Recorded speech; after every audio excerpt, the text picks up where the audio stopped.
बच्चों, मैं पूजा चौधरी आज की कक्षा में आप सबका स्वागत करती हूँ। बच्चों, हम कक्षा 10 के सामाजिक विज्ञान को पढ़ रहे हैं, जिसके अंतर्गत हम भूगोल विषय प्रारंभ कर चुके हैं और हमने इसका पहला अध्याय पढ़ लिया है जिसका नाम था संसाधन एवं विकास। और आज हम इस पहले अध्याय के अभ्यास प्रश्न करने जा रहे हैं जिसका भाग नंबर है भाग 5। तो शुरू करते हैं अध्याय 1 के अभ्यास प्रश्न भाग 5 के अंतर्गत। सबसे पहले हम प्रारंभ करेंगे बहुवैकल्पिक या बहुचयनात्मक प्रश्न। तो हमारा पहला बहुवैकल्पिक प्रश्न है, लौह अयस्क किस प्रकार का संसाधन है, यानी कि लौह अयस्क को संसाधनों के किस प्रकार में रखा जाएगा। तो क्या यह नवीकरण योग्य संसाधन है या फिर यह प्रवाह योग्य संसाधन है, जैव संसाधन है या अनवीकरण योग्य संसाधन है। तो बच्चों, हमने हमारे अध्याय में संसाधनों का वर्गीकरण पढ़ा था और उसमें हमने देखा था कि यह अनवीकरण योग्य संसाधनों में आ जाएगा। तो उत्तर होगा सही घ अनवीकरण योग्य। तो यानी कि लौह अयस्क अनवीकरण योग्य संसाधन है। प्रश्न संख्या 2, ज्वारीय ऊर्जा निम्न में से किस प्रकार का संसाधन है। ज्वारीय ऊर्जा, तो क्या यह पुनः पूर्ति योग्य है, ख अजैव संसाधन है, ग मानवकृत है, घ अचक्रीय है। तो उत्तर होगा क पुनः पूर्ति योग्य संसाधन है। तो सही उत्तर पुनः पूर्ति योग्य हो जाएगा। अगला प्रश्न, प्रश्न संख्या 3 प्रारंभ करते हैं। पंजाब में भूमि निम्नीकरण का निम्न में से मुख्य कारण क्या है। तो क्या यह गहन खेती है, क ख क्या अधिक सिंचाई की वजह से पंजाब में भूमि निम्नीकरण हुई है, ग वनोन्मूलन की वजह से वहाँ भूमि निम्नीकरण हुआ है, घ अति पशुचारण की वजह से वहाँ पर भूमि का निम्नीकरण हुआ है। तो हमने कहा था भूमि निम्नीकरण के अलग अलग राज्यों में कई सारे कारण हैं, जैसे कि पशुचारण भी एक भूमि निम्नीकरण का कारण है, अधिक सिंचाई भी भूमि निम्नीकरण का कारण है। तो पंजाब राज्य में जो है वहाँ पर सिंचाई की अधिकता के कारण भूमि का निम्नीकरण हुआ है। तो इसलिए इसका सही उत्तर हो जाएगा ख अधिक सिंचाई। तो पंजाब में जो है अधिक सिंचाई की वजह से क्या हुआ है, भूमि का निम्नीकरण हुआ है। बढ़ते हैं प्रश्न संख्या 4 की तरफ।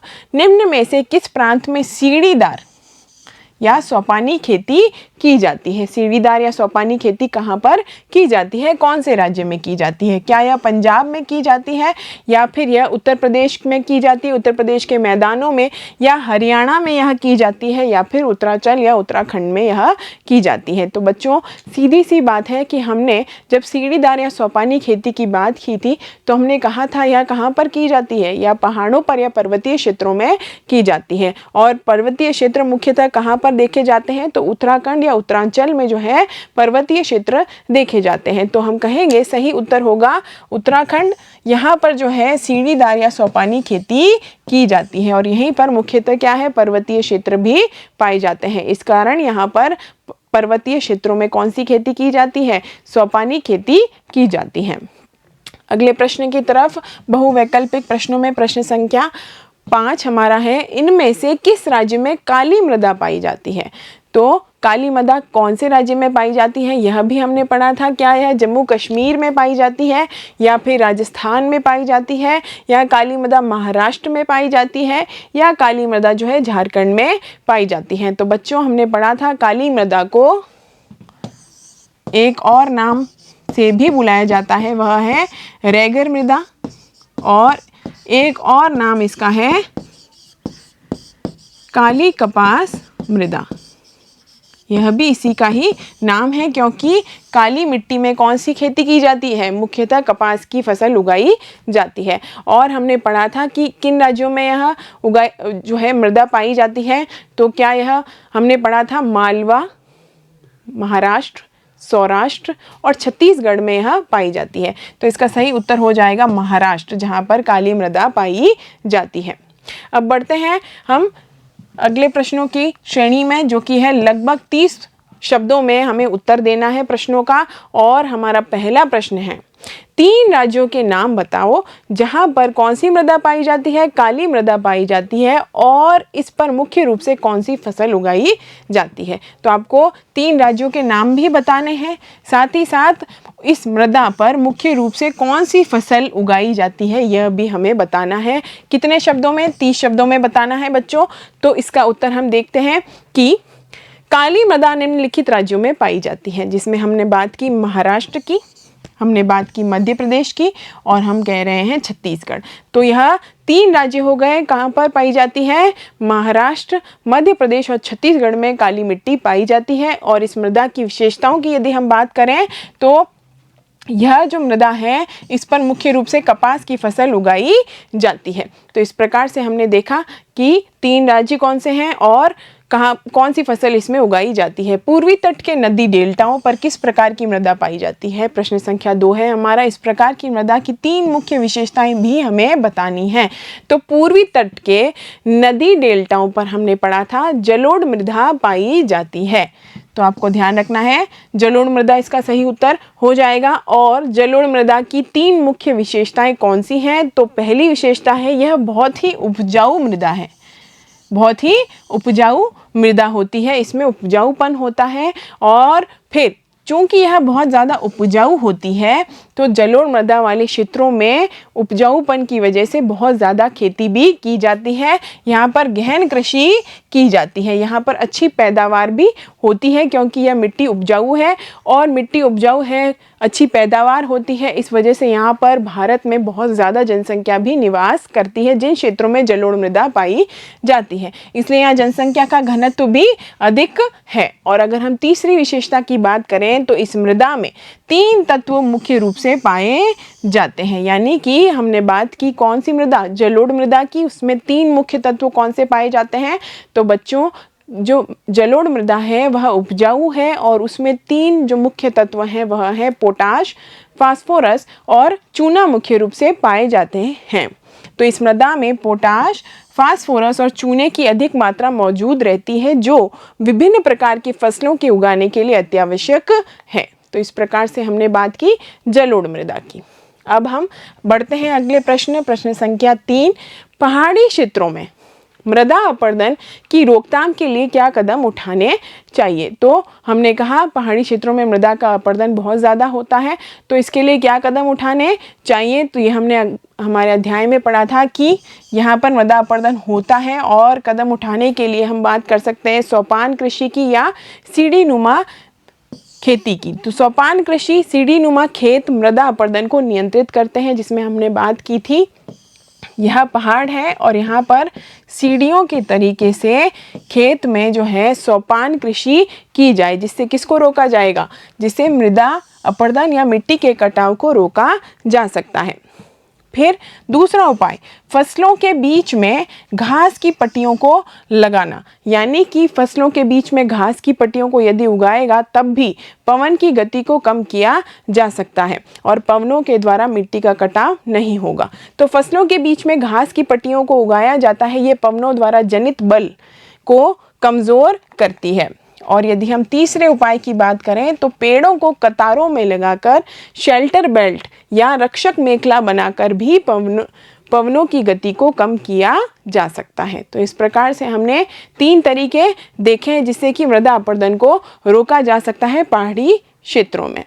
बढ़ते हैं अगले प्रश्न की तरफ। प्रश्न संख्या 4। जैव और अजैव संसाधन क्या होते हैं और उदाहरण भी दीजिए। तो हमें बताना है जैव संसाधन क्या होते हैं।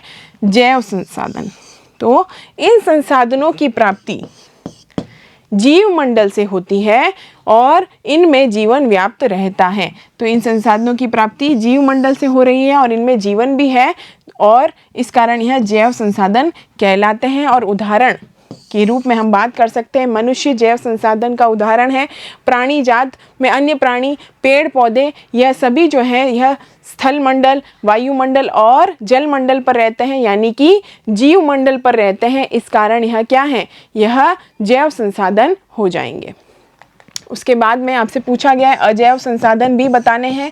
अजैव संसाधन वे हैं तो जो निर्जीव होते हैं या निर्जीव वस्तुओं से बनते हैं, तो इनमें जीवन व्याप्त नहीं होता। तो अजैव संसाधन इस प्रकार के संसाधन हैं, निर्जीव हैं और इनमें जीवन भी व्याप्त नहीं होता। जैसे कि हमने बात की थी उदाहरण, धातु और चट्टान जो है वह अजैव संसाधनों के उदाहरण हैं, अजैव संसाधनों के प्रकार हैं। तो हमने देख लिया जैविक संसाधन क्या है और अजैव संसाधन क्या है और इनके उदाहरण भी बच्चों आपको याद करने हैं। बढ़ते हैं, निम्नलिखित प्रश्नों के उत्तर 120 शब्दों में दीजिए। तो अब हम बड़े प्रश्नों की ओर आ गए हैं। शुरू करते हैं पहले प्रश्न से। भारत में भूमि उपयोग प्रारूप का वर्णन कीजिए। वर्ष 1960-61 के अंतर्गत इस क्षेत्र में महत्वपूर्ण वृद्धि नहीं हुई है, इसका कारण क्या है? तो उत्तर देखते हैं। भारत में भू संसाधनों के उपयोग को विभिन्न भागों में बांटा गया है। जैसे कि बहुत सारी भूमि के उपयोग हमने अलग अलग तरीके से किए हैं। जैसे कि कुछ भूमि हमारी वनों के अंतर्गत आ जाती है, कुछ भूमि हमारी कृषि में आ जाती है, कुछ चारागाह में आ जाती है और कुछ बंजर भूमि में भी आ जाती है। और इसमें हमने 2 डायग्राम भी देखे थे। तो वनों के अंतर्गत भूमि, कृषि योग्य भूमि, चारागाह के लिए भूमि और बंजर भूमि, ये सभी क्या है? यह वनों का उपयोग है भारत के अंतर्गत। बंजर भूमि में भी किस प्रकार की भूमि आएगी? तो बच्चों, बंजर भूमि में पहाड़ी चट्टानें आती हैं, क्योंकि यहाँ पर भी खेती नहीं हो सकती। सूखी और मरुस्थलीय भूमि आती है, जहाँ पर खेती नहीं होती। तो इस प्रकार से यह बंजर भूमि हो जाती है।